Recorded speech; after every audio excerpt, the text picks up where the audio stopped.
Hi, everyone, and welcome back to Senior and Living Today.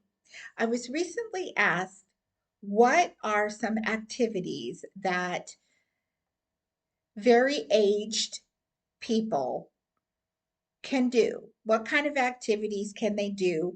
How do they spend their day? What are some things they can do to enjoy as the days go by?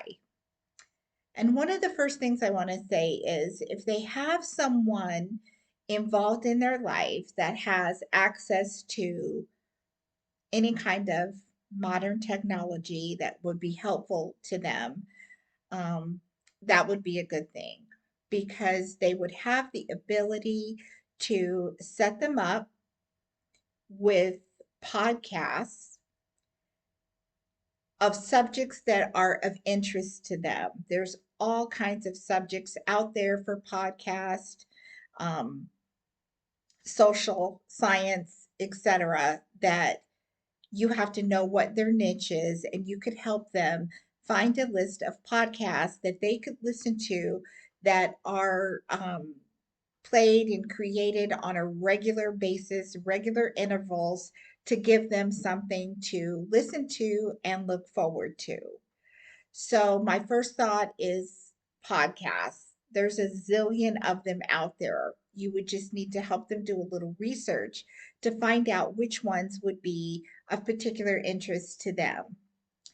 After podcasts, I would say make sure that they have a membership with a library or some other book type club where they could check out audiobooks for free or regular books depending on what is their vision, what is their hearing. um, with the podcast, you can get them some nice headphones and they can listen to things louder without disturbing the other people in the house, building, facility, wherever they are. A nice pair of earphones would be good if there is a hearing issue. If there is a vision issue, that's where podcasts would come in handy. Um, if they have a library membership, you can kind of help them go through and find titles of items that would be of interest to them, which of course is most important. You don't want to get them a bunch of things that they're not interested in. Find out what they're interested in and keep the books coming. And they can be books that they can read or there can be audio books. There's also a ton of audio books out there. Depending on their age, if they have trouble with vision, but they have old movies that they were particularly fond of, see if you can find those movies and they can listen through earphones if needed at a louder volume, and they can listen to those movies. And as the movies are playing, they can see them in their heads. I mean, we all have seen things and we have recall of what we loved about this or that movie. And so they can listen to those movies and not necessarily have to see them. Just know that they're a favorite and relive it for them to listen to would be a nice thing. Um, Another idea is were they and are they musically inclined? Lots of people enjoy music, and if that's the case for them, find stations that play that era, that genre of music that they're attracted to, either a radio station or find that music. If they already have their music in their home, which is becoming less and less because people had actual albums, and then when tapes and CDs came along, a lot of people discarded their albums. So for someone 90 and 80 years old, it might be difficult to come across the music that they want to hear just in their home. They probably have gotten rid of it. whoever was helping them might have already gotten rid of it, or they might be in a facility where they could not take that music with them.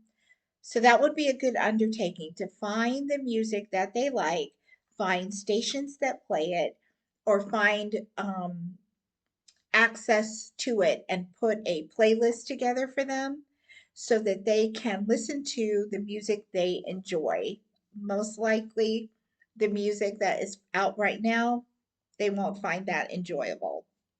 So that would be really nice if you could create some playlists for them, maybe an upper beat and melody for during the day, and as they're winding down at night or as they're trying to go to sleep, a playlist that is a little softer and slower to wind them down, knowing that if they are listening to the music on any kind of device, that you have taken the time to put a little sticker or some sort of marker on the device so they know to push this button to stop it or pause it, because they can get confused with all the buttons and not know how to pause if they need to, or stop the music if they want to listen to more later. So as long as someone is there that can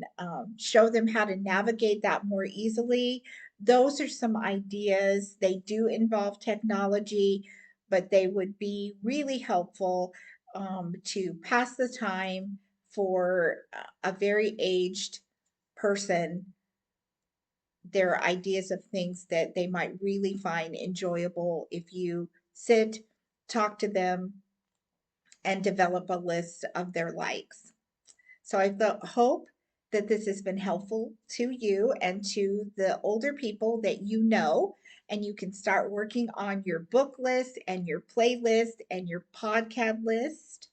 And I look forward to seeing you right here next time on Senior and Living Today. Bye.